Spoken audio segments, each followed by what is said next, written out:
السلام علیکم ناظرین، آج ہم آپ کو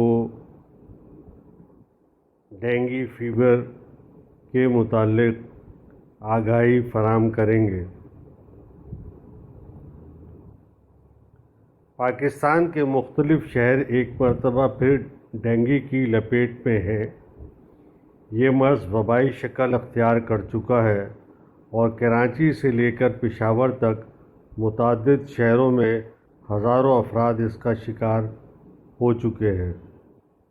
ڈینگی کا مرض کیسے پھیلتا ہے، اس کے لیے احتیاطی تدابیر کیا ہیں اور مرض لاحق ہونے کی صورت میں کیا کرنا چاہیے۔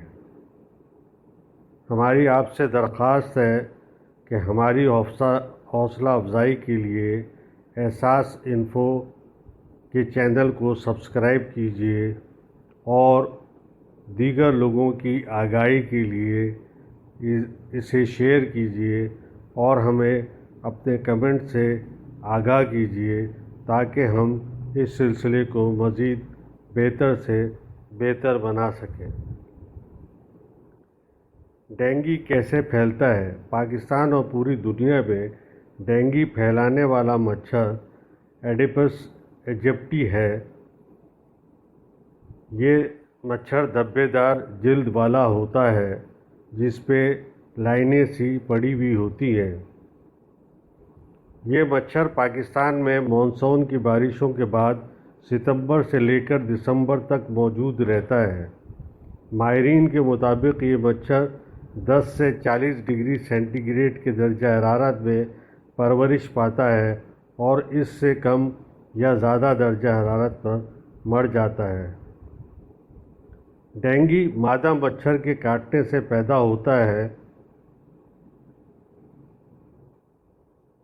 جو انسانی خون میں شامل ہو جاتے ہیں اور اس سے ڈینگی کا انفیکشن پھیلتا ہے۔ ایڈیپس ایجپٹی مچھروں کے انڈوں اور لارووں کی پرورش صاف اور ساکت پانی میں ہوتی ہے، جس کے لیے موافق ماحول عام گھروں کے اندر موجود ہوتا ہے۔ طبی ماہرین کے مطابق ڈینگی کے مرض سے بچاؤ کے لیے سب سے اہم چیز یہ ہے کہ کسی بھی جگہ پانی جمع نہ ہونے دیا جائے۔ ماہرین کے مطابق عام طور پر لوگوں کی توجہ صرف گندے پانی کی جانب ہوتی ہے، لیکن صاف پانی بھی اس مرض کو پھیلانے کا سبب بن سکتا ہے۔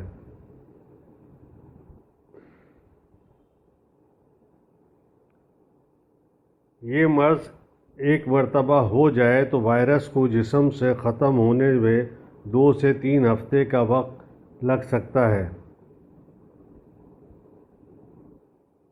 آس پاس کے لان، صحن وغیرہ میں پانی جمع ہو تو اسے فوراً نکال کر وہاں اسپرے کرنے سے ڈینگی سے بچاؤ ممکن ہے۔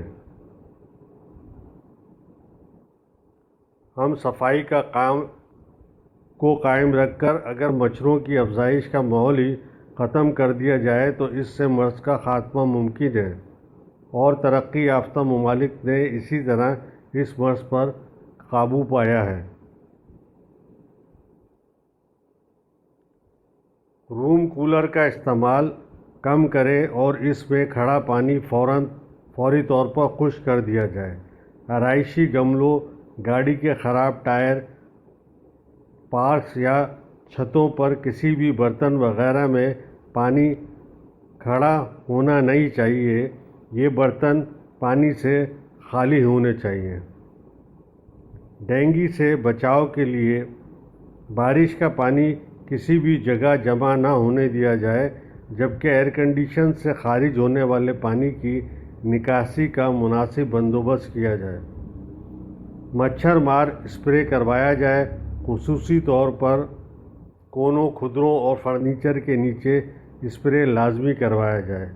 مچھردانیوں اور مچھر بھگانے والے لوشن کا استعمال کریں۔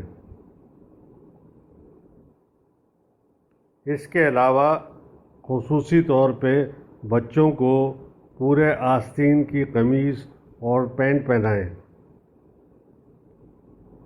پانی کے برتن جیسے کہ پانی لوٹا، ٹینکی، گلدان، پرنالوں، نالیوں، پرانے ٹائروں اور صاف پانی کے برتنوں کو ڈھانپ کے رکھا جائے یا پانی انڈیل دیا جائے۔ ڈینگی مرض کی علامات۔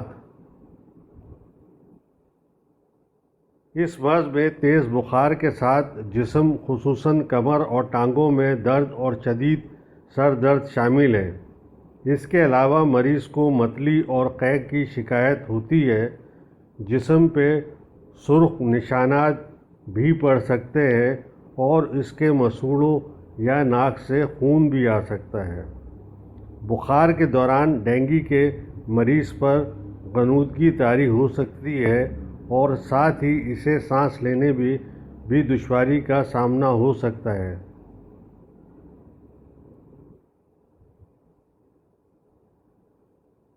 اگر ڈینگی ہو جائے تو کیا کرنا چاہیے؟ ڈاکٹروں کا کہنا ہے کہ ڈینگی کے مریض کو زیادہ سے زیادہ آرام کرنا چاہیے۔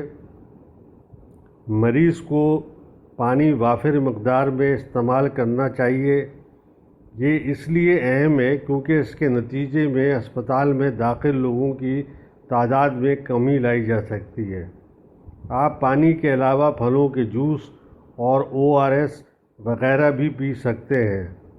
تاہم کاربونیٹڈ ڈرنکس یعنی جسے عرف عام میں کولڈ ڈرنکس کہا جاتا ہے، اس کے استعمال سے اجتناب کرنا چاہیے۔ خون پتلی کرنے والی دوائیں ایسپرین بالکل استعمال نہیں کرنی چاہیے۔ اس کے علاوہ بروفین، NSAID اور دیگر دواؤں کا بھی استعمال نہیں کرنا چاہیے۔ بخار یا جسم میں درد کے لیے صرف پیناڈول کی گولیاں استعمال کرنی چاہیے۔ اس کے لیے مریض کی صحت پہ نظر رکھنے کے لیے اس کے لیے ایک ٹیسٹ CBC کرایا جاتا ہے اور اس کے اندر خلیوں کے مختلف تعداد کو دیکھ کے مرض کی شدت کا اندازہ لگایا جاتا ہے، اور ساتھ ساتھ عموماً ہر 24 یا 48 گھنٹے بعد پلیٹلیٹ کی تعداد پر نظر رکھی جاتی ہے۔